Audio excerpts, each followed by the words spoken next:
Good morning. My name is Janice Brown, and I'm a retired social worker. We have many caring police officers throughout the nation. In light of the many recent tragedies that occurred involving the police department and the numerous senseless loss of lives, police reform is not merely necessary, but crucial to the well-being of this country. When I first started this, Support Caring America Police Foundation, we were talking about Mr. Floyd. But since we started, there's so many acts of police violence. And some of the people are Mr. Blake, as we saw this week, and all the looting, and there were some peaceful protests. But I think they turned violent because of all the frustration. As I said before, many people in the Black community, I think you can talk to almost anyone, and they have been subjected to police abuse. The mission of this organization aims to highlight areas of change that are needed, provide a guideline to reform existing structural issues with policy, and put in place new systems that will end police violence. The focus is bridging the gap between police and community. And the way you bridge the gap is you make the police department more friendly and someone you could go to as a friend. And how do you do that? How can you turn police where people in the community will go to the police? First, there's an overwhelming need to change the way society views the police. There's a need to have a positive image. This must take place on many platforms. There must exist a positive, cohesive union and integration of police system and community. And one way you can achieve this is to make a community police force. And how do you make a community police force? You make them you give them more training, first of all, so they know how to approach a situation. And Dr. Miles, you want to elaborate on that? Sure. I think that one of the biggest problems now is that there's a feeling of anxiety about the police. And the anxiety definitely for anyone Black, but even for anyone white or Latino or anything else, there's a distrust, because after seeing things that are very upsetting and not right, and the good police officers know it's not right, and the majority of the police are good. But we have to get it to a point where we don't have this anxiety by people that it's going to be their last day if they get pulled over. And it's really something that we have to work with. And there are ways to deal with the anxiety. And it's also, there's anxiety by the police officers who approach situations. And if there was more help or education about what they're facing, it could really help. For instance, if you're seeing an individual who is hearing voices or seeing something that doesn't exist, which is, hallucinations, visual, auditory, even tactile, or they think there's a snake in their hands and there's no snake. There's also autistic individuals who they may come across who don't understand what they're saying. There are going to be individuals who the police approach, they don't know what the police are saying to them, and they can't read social cues. Yes, and the policemen don't have any education to deal with psych and these type of people. So that's where the education come in.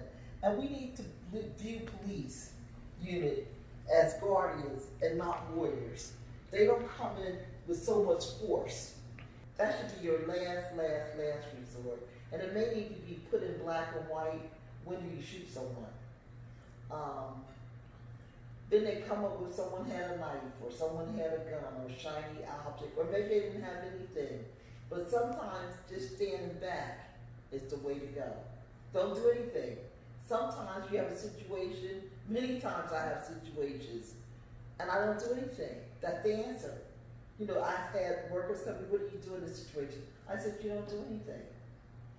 Because sometimes running forward into it is worse than, and you shoot somebody, then what happens is you get peaceful protests that turn to violent protests, and all this life is lost.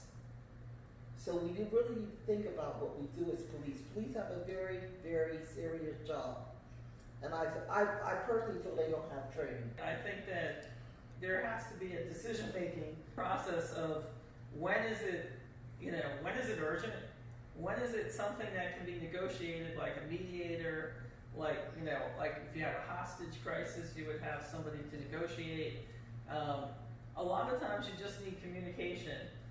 People are scared when the police are involved, and if the police said, oh, we're just looking into this, or if they got a feeling of it's not going to escalate into something, and that's going to be hard to do because there are, and excuse me, the police have to make 1-second decisions. Exactly. So they need the tools to make the right decision. Because without the tools and the knowledge, you may make the wrong decision, and it result in people getting killed unnecessarily, like Mr. Blake. He didn't get killed, but he's paralyzed. Mr. Floyd, who they put a chokehold on.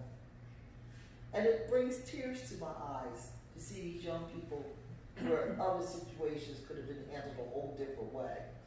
A lot of it's the approach, and I know that it's a matter of training where if you're trained to run into a crime, just like if firefighters are trained to run into the burning buildings like they did in 911 where they were obvious heroes, and the police are often heroes. They save people, they do things that we need them to do. So we respect the police, but we also want to help them with things that, they may not be sure of. People respond in ways that are not necessarily against the police. They just might be in their own internal stimuli where, they don't know what's happening in the external world.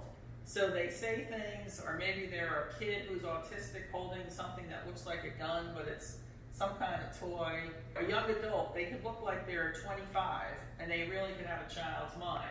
So, you can even have a 57-year-old man with the mind of a 5-year-old holding up a gun that's not real, pointing it, not recognizing the social cues, not recognizing the language, and then, something doesn't go the right way. So instead of that happening, if we had more education or a social worker or a therapist with the police who could intervene, the more communication, the better. The more that we could decrease the anxiety in the encounters, I think would help immensely, and this is what we want to try and do. A new image in which police are seen as protectors of the people. Now what does that mean, protectors of the people? That I could come to the police, I feel comfortable with the police. When I come there, that they're going to help me, not kill me. I've been a social worker for many years. There was one gentleman, you might be aware of him, he used to fix up as he was a doctor at the nursing home. And what we did, we didn't do anything. Sometimes you don't have to do anything. Because if you had said anything to agitate the situation, you would have a big bond on your hand. And his mother became a very good friend, we became family. He trusted me, I trusted him, the family trusted my opinion. And she came and told me one day she would never call the police because they would kill her son. And he was schizophrenic, he'd be acting out of the house. So with me having the education and talking with Dr. Mallis, and we used to make care plans on how to deal with difficult residents and clients. It's the same thing with the police and dealing with the community. If there is an issue, do we just rush in and kill them or shoot them? Or do we wait and try to come up with a plan to help that person? The police must be seen as welcome and a needed place within the community. This is vital that it is viewed as another extension of the neighborhood. There should be continuous positive interaction and partnership with the community. Thus, it is central that the police members come from community they live in. And what I mean by that is that now police work in a different town than where they live. If you live, you're a part of that community. So I suggest that we have police that work in our own communities. And that would be fruitful, because if you have a problem and you know the person, you're more apt to talk to them. You have a sense of belonging. Dr. Miles, can you elaborate on that? I think it's very helpful. I know I'm not representing the NAACP, but in the meetings that I've attended for years, we've had community leaders, police attend, and it's very helpful. As soon as you get to know the police as people who are just like you, the more you know them, the more you can be comfortable and the less anxious you are. And that will tie them together, and it will foster a sense of togetherness. We can work together. The other point I want to bring up, there is a need for multiple regular community partnership programs to be established within each neighborhood police department. This not only unites the police in the town, but it strengthens the community at large. The following illustrates some suggestions. For example, if I have a child that's acting out, or a husband, I have domestic violence going in my home, maybe I don't have to wait till an incident. I can go into the police office and talk to a police officer who's educated, or he can refer me to a psych person that is in the police office, or the social worker. A social worker has a broad base. I'm a social worker, so we deal with resources, we deal with counseling, we can help with domestic violence, or we can get to someone that can help you, give you these resources.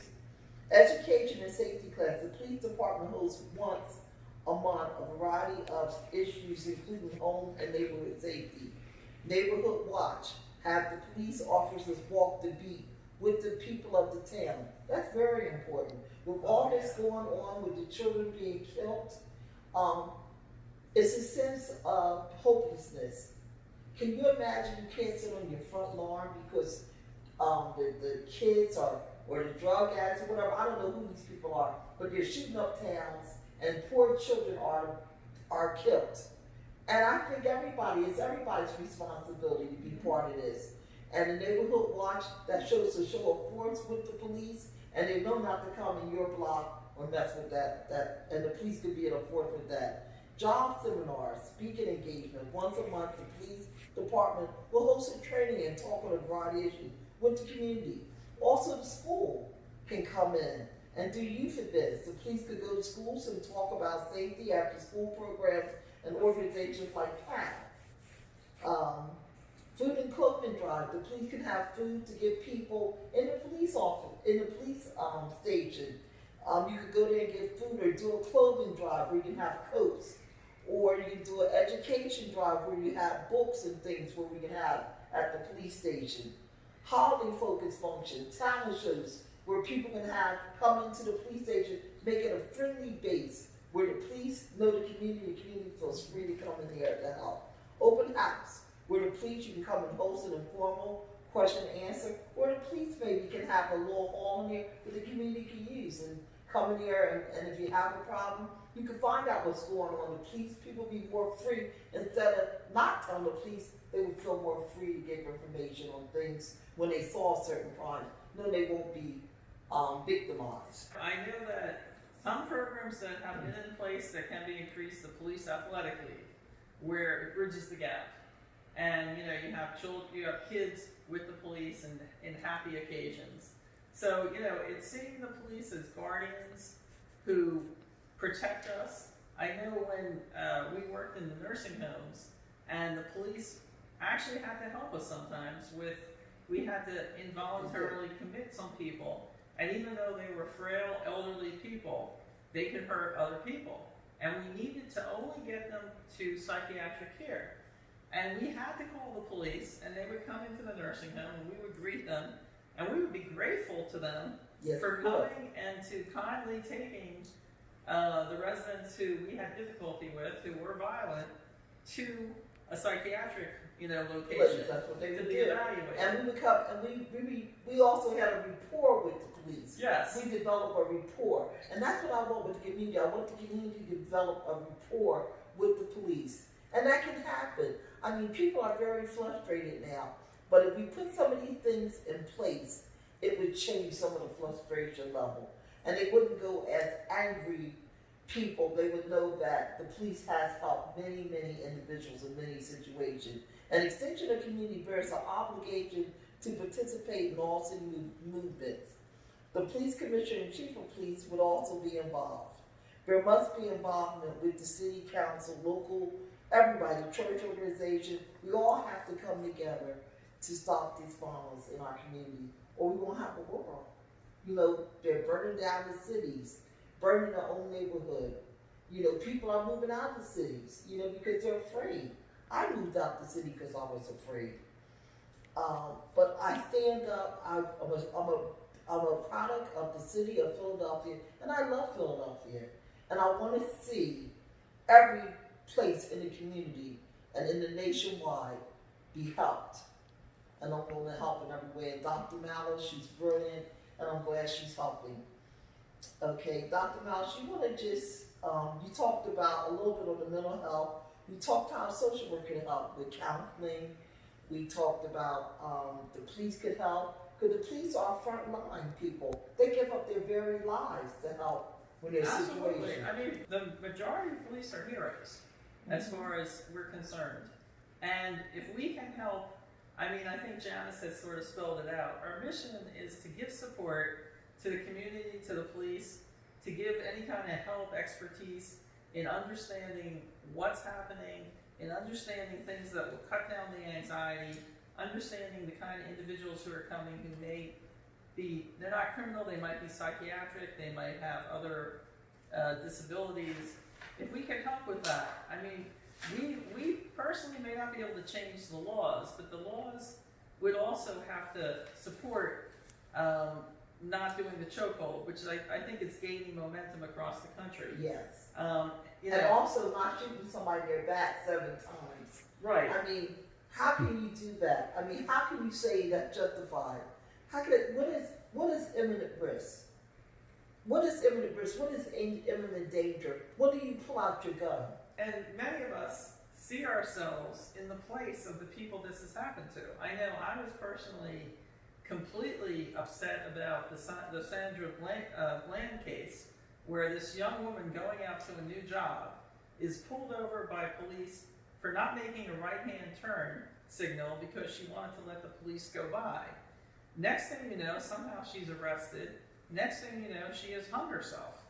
This is a promising young woman. I think she was in her early 20s or something. Yes. And all I know is I saw it and I thought, what a terrible waste of life. And very haunting, as these cases are so haunting to us. And this is what we want to fix. It's coming to a time where people are sick and tired. Black people are sick and tired of being harassed by the police, being killed. These young children, they're losing their lives. A gentleman is paralyzed, but I can go on and on and on. Since we started, it's another black person was shot. That's why on our tape you might see only one thing that we didn't make a mention, because it hadn't happened. I don't want to keep turning on my TV and know this is happening. Can you even imagine living in that city where that happened?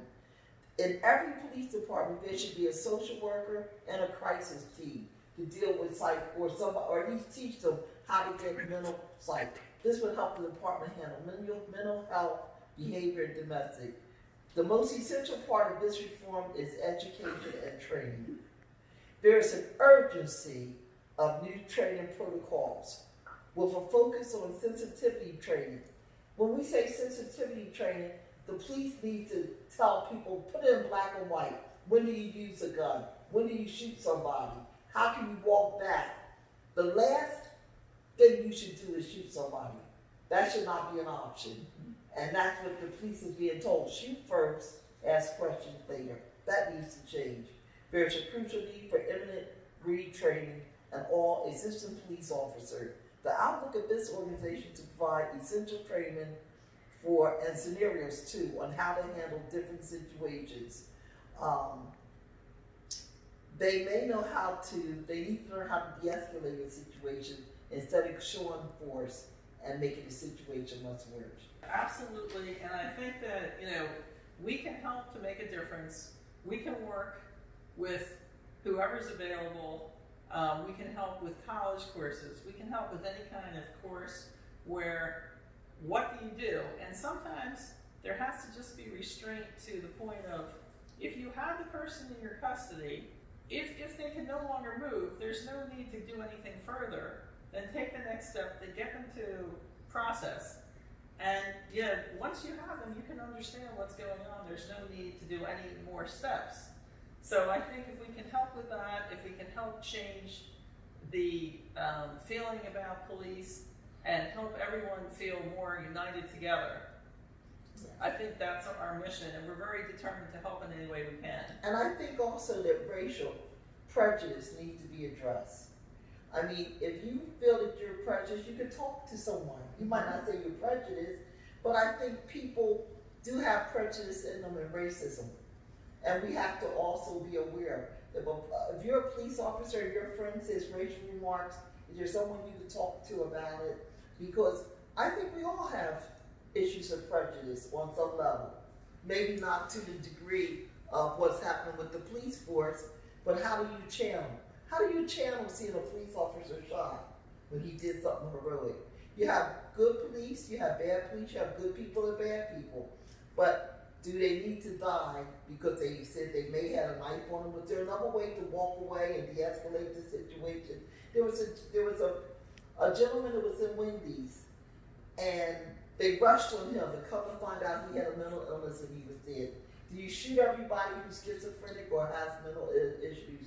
Sometimes you have to walk away and de-escalate the situation. Because when you show of force, sometimes it makes the whole situation worse. And also with the police, they have not been trained to deal with schizophrenics. Right. How do you identify a schizophrenic?